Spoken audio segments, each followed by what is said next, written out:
Welcome everyone to Stafford Speedway. We begin the month of September with the late model's biggest event of the year, the Paradiso Insurance 50. Looking for her first late model win from Hamden, Massachusetts, it's car number 12, Safeco Foam, the sponsor for Alexandra Fearn, our pole sitter. That is a race that is circled on our calendar specifically because every other car in my shop has won that race. I was really the only one left from completing the trifecta, and I knew that. The beginning of the year was tough. The summer went on, the car was just, we were kind of all over the place, like trying a bunch of different things. I cannot tell you how frustrating it was. Took the car apart, immediately identified some things that we could do. I also called Joe Ham and asked him for his help. Helped me and my dad a ton. We took a big swing and we said it's either gonna be great or maybe it won't work, but what do we have to lose? I went out for the first practice just to make sure stuff would not fall off the car, and I knew that we had something because the car handled just like how Ryan's car is handled when I've driven it and had a lot of success. Like it was just like that, and I knew. Like, you just know. The Paradiso Insurance 50 for the late models go under the green flag.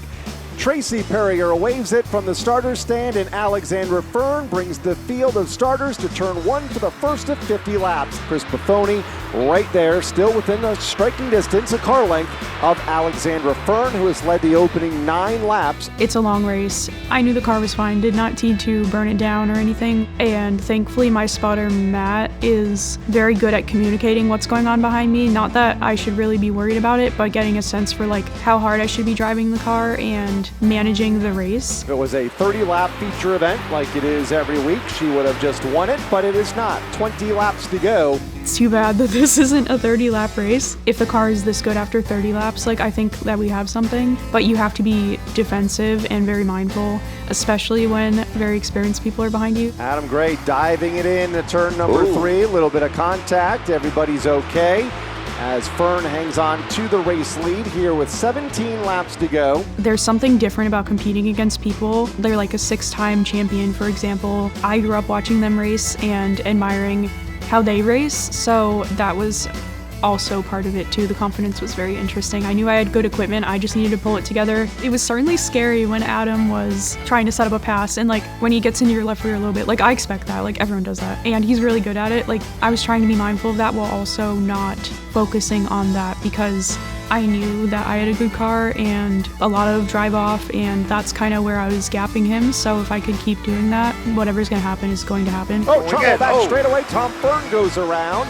And Andrew Duran gets the outside wall. Outside lane goes. Adam Gray gets the jump and takes the top spot by the time they get to turn 1. Adam's restarts are very good. So I was naive and I thought that this wouldn't happen, but of course it did. I don't blame him. I would have done that. Yeah, so did my start. Like it was normal, but his was just better. Adam Gray, the race leader, race for second, has quieted down just a bit between Alex Fearn and Daryl Keene. That would have been great to even like podium during that race and turn our year around, granted in the last month of racing, but still, you know, if it's not meant to be, then like it's fine. Like I don't need to like throw the whole race. Final circuit, we've got a caution.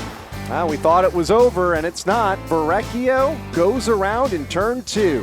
I knew that I couldn't be naive this time. Can't mess this up. Like this is the one time where I really can't mess up. Like you have to be perfect. This is the late models. The guy on the inside is a multi-time champion and he's scary. The people in the row behind me are also scary. So I am surrounded by scary. Just have perfect execution. Like this one time, like I am just asking one time for this perfect execution. Top 2 looking to pull away. Alex Fearn not giving up in the outside lane. Drives it in deep, coming to the white flag.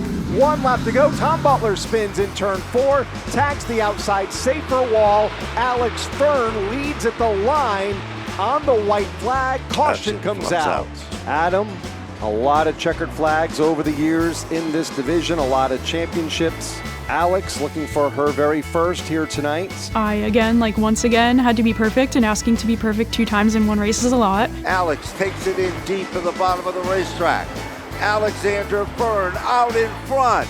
He tried to be defensive, like as he should. I'm not gonna wreck him, but I'm not also gonna roll over. Contact like that happens every single week in the late models. Alexandra Fearn's got 1 lap to go. And Daryl Keene has made his way up to the 2nd spot. I was definitely out of position, kind of compromised the whole lap, so I wasn't gonna get like a clean, really fast, good lap. And I knew Daryl was there, ran my race, and I knew I had a good car, so just keep it rolling. Off the turn, Alexandra Fearn is heading to the winner's circle. She's done it here at Stafford. Alexandra Fearn, former limited late model champion, picking up her first win in this division. I was thinking a lot about everyone who has supported me over the past 10 years or so and how it has all accumulated to this. I've won races before, but there's not been one like this one.